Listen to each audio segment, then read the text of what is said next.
right. Thanks for sticking with me. Last presentation on malaria. Let me just check this is going forwards. All right. So my name is Lydia Brownick-Mayer, and I'm going to be speaking to you about some of our recent work on understanding the properties that we want our next generation of long-acting therapeutics for preventing malaria to have, specifically for use in combination with seasonal malaria chemoprevention. And I know, looking at the audience, most of you are malaria people, so the picture will be no surprise. We know that Plasmodium falciparum malaria has a complex life cycle that proceeds through many cycles of transport and replication in the liver, in red blood cells, and in the mosquito.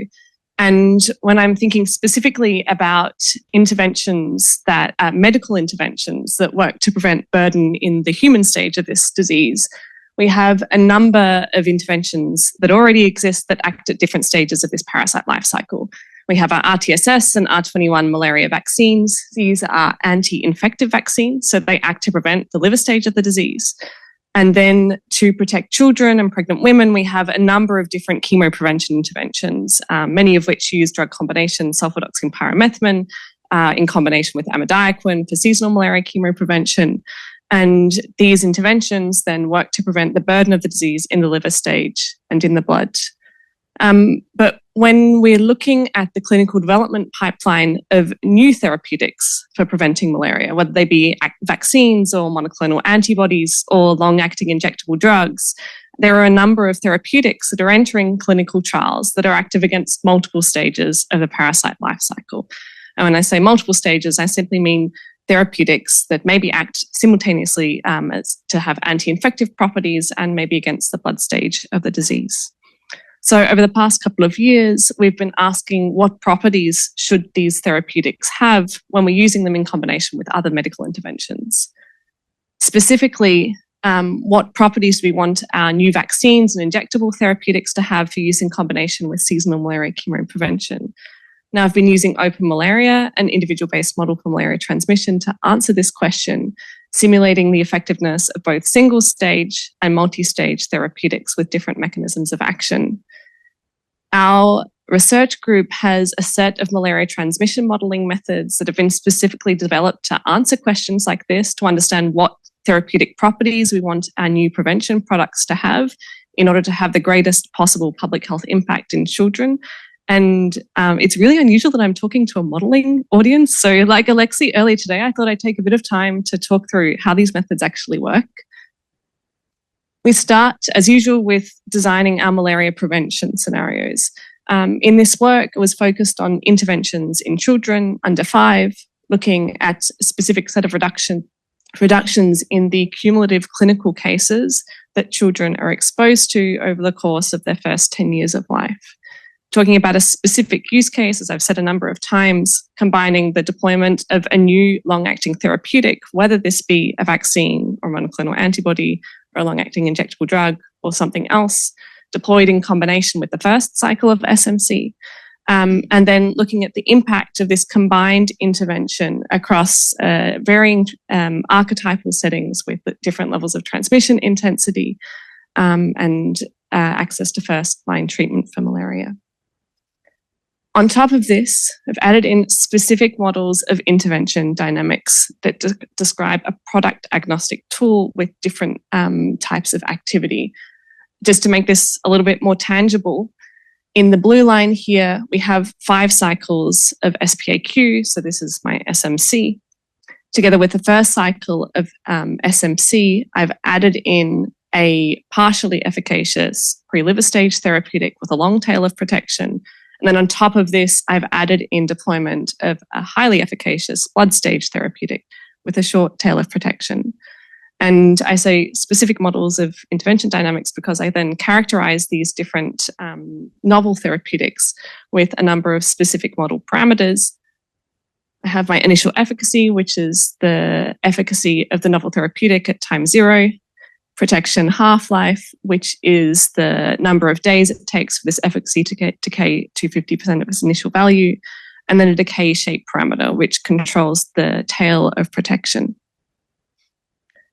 Now, with these specific malaria prevention scenarios and the intervention dynamics, I can then plug these into open malaria to simulate the outcomes of these therapeutics as part of an intervention. Open malaria is one of a number of different established malaria transmission models. What's important about open malaria in particular is that it does have an explicit within host intervention dynamic model, which means that I can connect these specific mechanisms of action of a new therapeutic in an individual with an intervention's expected public health impact on a population level.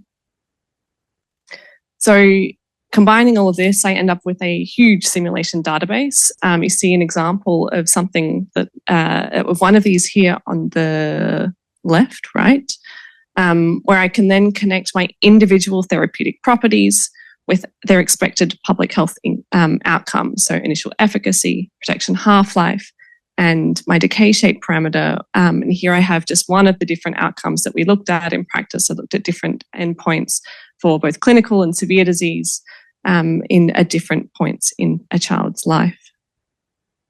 On top of this, we've then trained a disease model emulator using heteroscedastic Gaussian process regression models. For those of you who aren't familiar with these models, you can think of it as a non-parametric form of linear regression that simply captures this relationship between my inputs and my outputs. And the reason for using these model emulators is that they give me a computationally very simple and fast way of capturing the dynamics that are in my individual-based malaria transmission model, which then enables me to use a number of very computationally intensive techniques, a global sensitivity analysis to understand what therapeutic properties then drive the majority of public health impact, and also a simple optimization routine to really be able to quantify the minimum efficacy, duration, and decay shape that I need in order to achieve a target public health outcome. So what did we find? Firstly, something that was interesting that came out of this work was that when we're thinking about quantifying the benefit of a combination of interventions, the counterfactual really matters. Here I have an example of one of our model outputs on the screen. On the y-axis, you have cumulative cases per person, in this case, uncomplicated malaria cases. On the x-axis, age. I've lost my markers, but it's from 0 to 10. And then we have this, the life course of cases that our model expects a child will have been exposed to for different interventions. In light blue, no intervention. In red, seasonal malaria chemoprevention. In dark blue, the seasonal deployment of a novel hypothetical pre-liver stage therapeutic. And then in yellow, the combination of the two interventions. And you can see that this relative gap between the yellow and the dark blue lines is slightly less than the relative gap between the yellow and the red lines.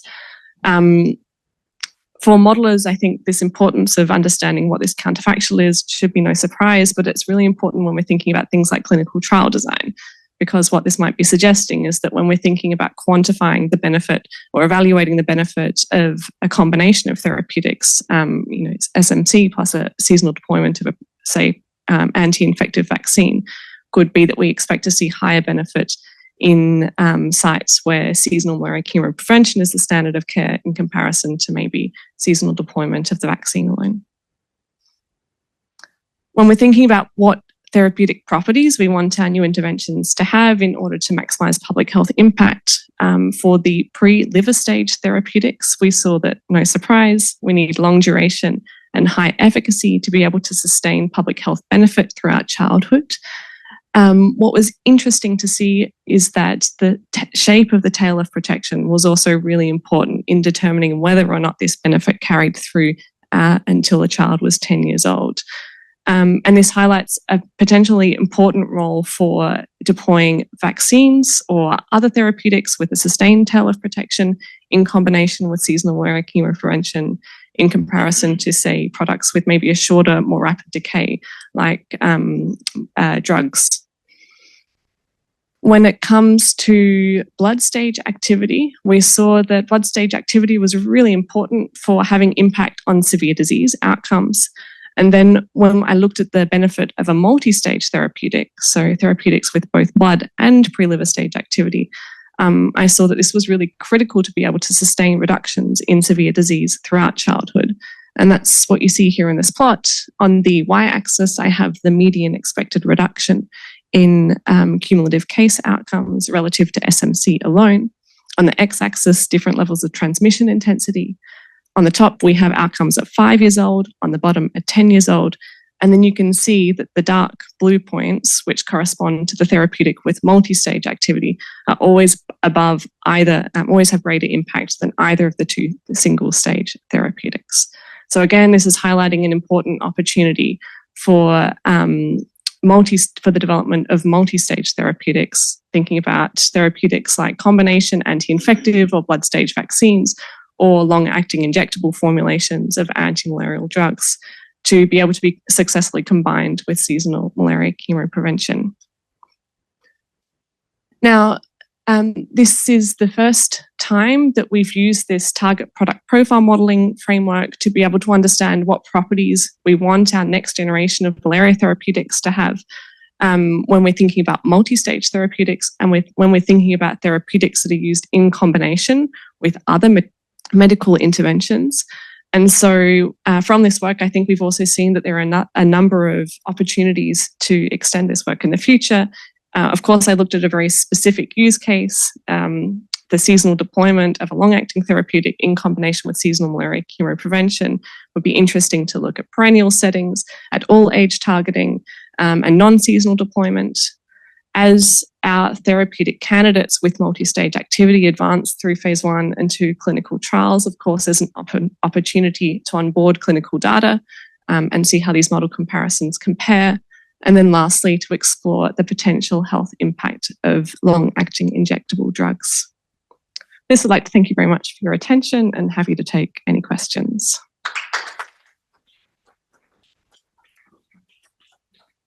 Questions?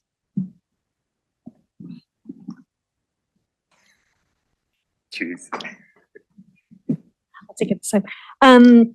Thanks so much for showing this work. It's cool to see the analysis in the context of SMC or existing interventions, since that's where new interventions are deployed. I was curious, do you think for this analysis, would the TPP that you come up with differ if you, like in the presence or absence of SMC? Like, how do you think the presence of that other intervention change the results that you get from this analysis?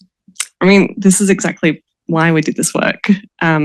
So I think I know you're aware that we've also done other work to look at properties for SMC alone or vaccines alone. I think the conclusion that you need like long duration and high efficacy to reach a certain target public health outcome, that's not going to change. The better the product, the better the expected health outcome. I think what's interesting about this work is to think about the mechanism of action, what stage of the malaria parasite life cycle that SMC is protecting against. And we know that it's an anti-malarial drug. So then we're protecting against the blood stage of the disease. So I think then this importance of the blood stage therapeutic to extend that protection, I think that's what's really coming out of this work. Thank you. Thanks, Lydia.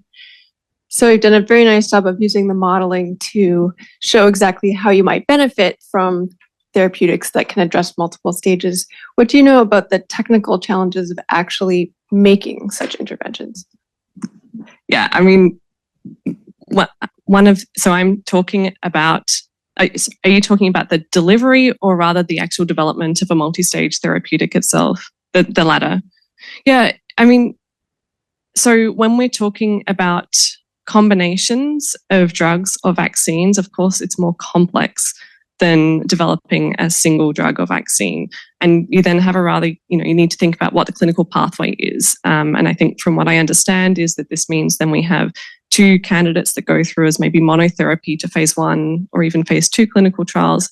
And then we have to understand when they combine, are they synergistic? Are they additive? Are there safety signals that appear when you have 2 things in parallel that you don't have alone? So it's not straightforward. And I think often there are some questions that you need to answer about safety and efficacy that don't necessarily we don't necessarily get answers to until later in clinical development than with a monotherapy. And of course, we have questions about cost, delivery, which get really complex.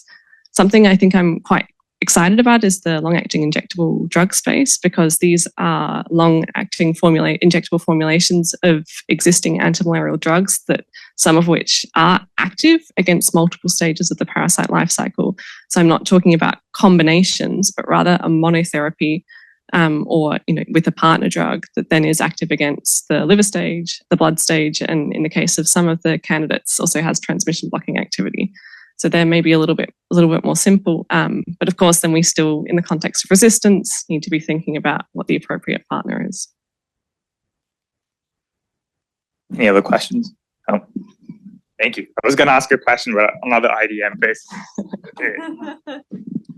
Thanks, Lydia. It's lovely to see all of this in its full glory. I was curious how robust your quantitative, sorry, it's a long day. My brain is trying to catch up here. How robust some of the numbers that you're getting for minimal efficacy and duration are to the strength of the local health system, not just for children under 5, but also for children 5 to 10 who may be aging out of SMC. Yes, I mean I guess there's a reason why I don't have a presentation full of exact criteria for what the vaccine that we need to look like in order to combine with SMC. It really does depend on access to care, on what the target age group is. And one of the things that was interesting to come out of this work was that I saw that the greater the gap in SMC's deployment, the less optimistic the potential partner vaccine or long-acting injectable needed to be in order to reach the same target benefit. So maybe suggesting that, if you do have a less strong health system, you can have a greater impact with a more moderate vaccine or monoclonal than otherwise. I don't know if that answers your question. Yeah.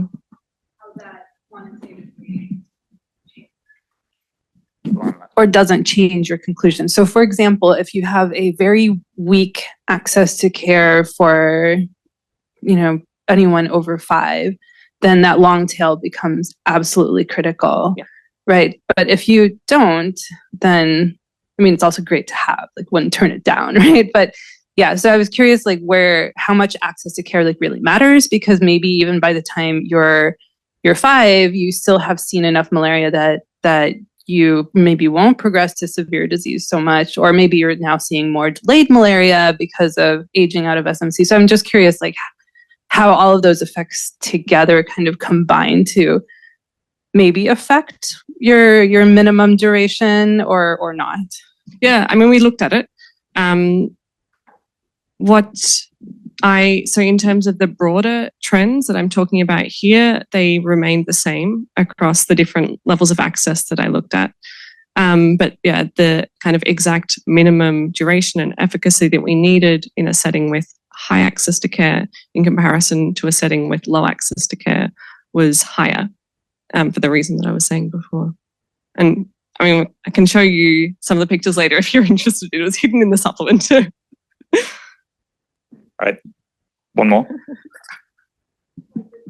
The mic, please. Lydia, I do believe you have to update your slide to Dr. Lydia.